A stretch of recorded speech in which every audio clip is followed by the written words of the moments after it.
What is up, everybody? It is your boy Kyle back at it again with another video. Today we're taking a step back in time and we're going to reminisce about our first cruise, well, my first cruise, and everything I wish somebody told me before I got on board. Cruising is insanely fun, that's why it's a multi-billion-dollar industry, and when I was going on with my friends for the first time, I didn't know what to expect. I knew there was a really big boat. Yes, I thought it was called a boat, not a ship. For all of you die-hard cruising fans, I now know what it is, but I knew there was a boat that was extremely large that somehow managed to float in the middle of the ocean, even though it weighed a couple 100,000 tons, which still, after 19 cruises, I can't wrap my brain around. So after much anticipation, first things first, you get to the port, you get out of the Uber, and you're struck by how large these ships actually are. You don't realize it. I mean, everyone knows that they're large, but when you see something that's multiple football fields in length and multiple stories high, it's just crazy to see something made out of metal that large, and somehow, I know I said it before, somehow it floats in the middle of the ocean. So you see the ship and you walk into the terminal. I'm not gonna lie to you, the embarkation process is the worst part about the first day. Not only are you sitting in a crowded terminal where it's sometimes a little too hot, but you're just filled with excitement to get on board and you just wanna get your vacation started already because you don't know what to expect. The time in the terminal can go on the low end from anywhere from 10 minutes if you have a really speedy system or you're early,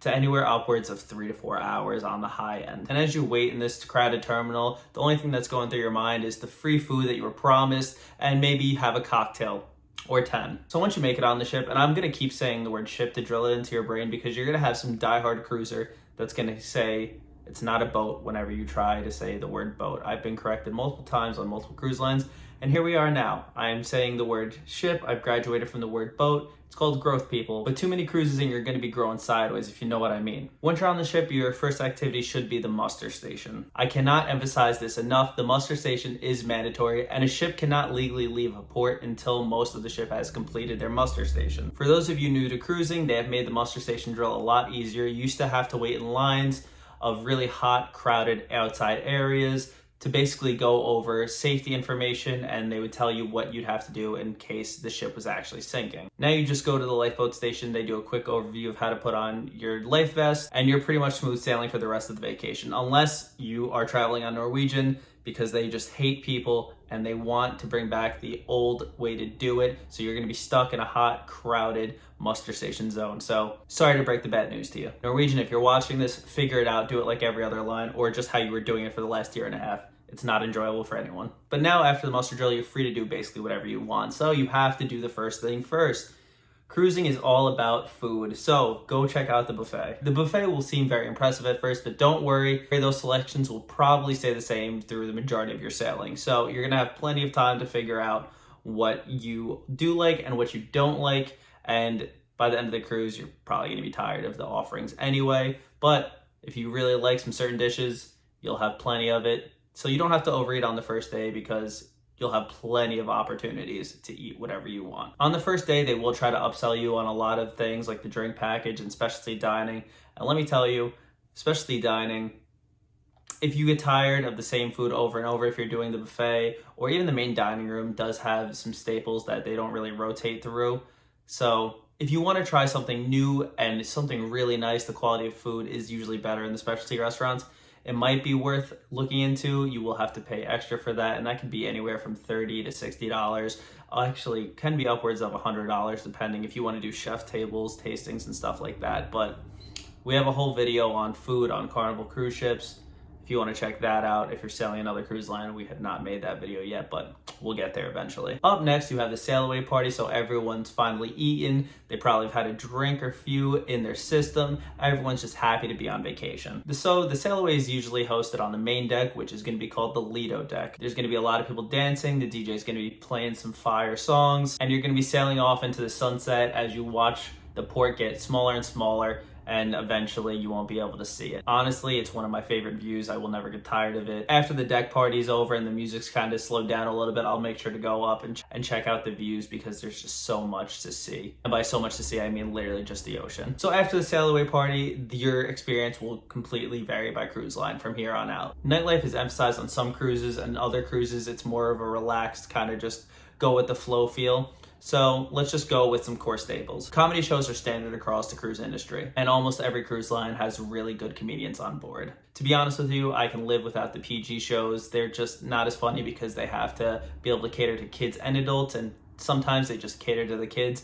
But the rated R shows are definitely my speed. They are a little edgier and you might get offended. So if you are easily offended, I wouldn't check that out. I would probably stick to the PG-13 shows and just do other things around the ship. What else is there to do? Well, cruises are basically just floating bars. There's usually an abundance of bars on board, and the atmospheres do range on these bars. So some bars will go into the wee hours of the night in the nightclub. Other cocktail, more elegant, classy bars usually end around midnight. There's going to be a venue for every person on board. Like, you're not going to be seeing an introvert twerking in the nightclub late at night. That's just not how that works. But you will see them at the really nice, elegant wine bar or cocktail bar, kind of just getting a drink. And as you get to know people on board, because you're all trapped on this ship together, you're there for the same amount of time, everyone is really friendly. They strike up conversations. Even people who are more introverted tend to break out of their shells because there's just so much social interactions going around the ship constantly. And personally, that's one of the biggest reasons why I love cruising, is because you really do get to know everybody on board the ship, or you will find like your core groups of people that you'll hang out with. People are creatures of habit, so you'll have the same people tanning by the pool during the daytime. You'll have the same people go to the nightclub at nighttime.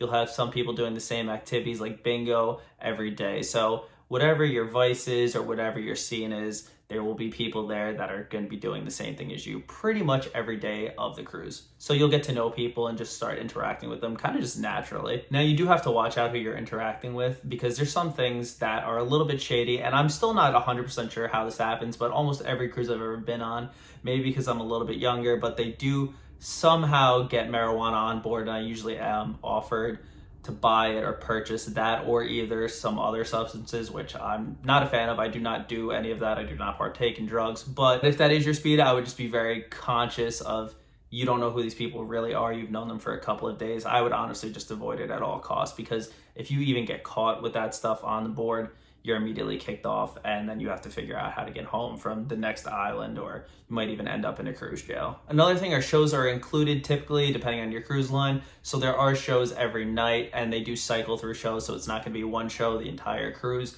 There's usually a really good variety of either magicians, hypnotists, Broadway style shows. There's just a really wide assortment of shows, and they are really entertaining.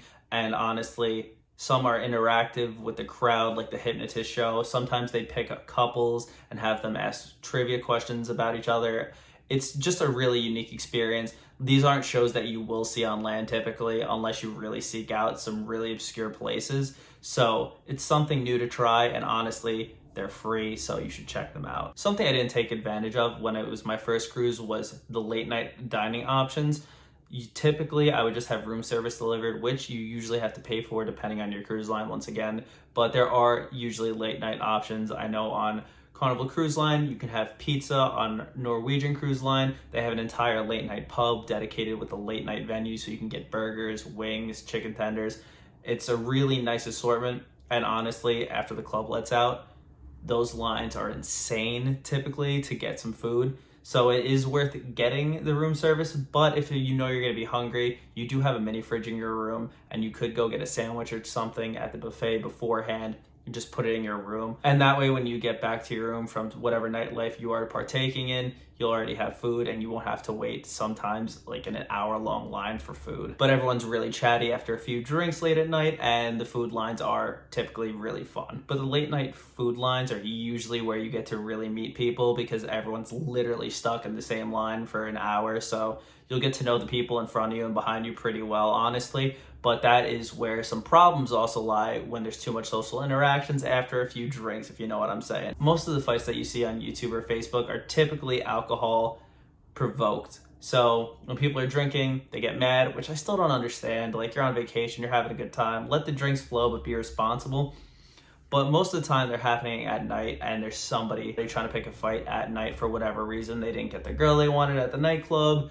they saw their bill at the guest service line and now they're absolutely pissed. So you want to be cognizant, just not to say the wrong thing to the wrong person. That goes anywhere, but especially late at night, you don't want to start the Royal Rumble just by saying like, hey man, you cut the line. There's security there, so if you really did have a concern, you could raise it to them. But for the most part, just stay cool. Another tip, late night activities. People watching is hilarious. There's so many people that are trying to have their vacation flings. There's people that are trying to pick fights. There's people that are just undiscovered comedians making comments. People watching on cruise ships is undefeated in my book. And on the last night, when everyone's trying to get their last minute hookup in because they can't go a whole vacation without meeting someone, it's actually hilarious. This is an overview of what you can expect from your first cruise, but if you are a veteran cruiser and want to help somebody out, leave a comment below and let them know if there's any tips or tricks that they should take care of. Thank you guys so much for watching. I appreciate it. Be sure to subscribe if you found anything helpful, and have a good day. Peace.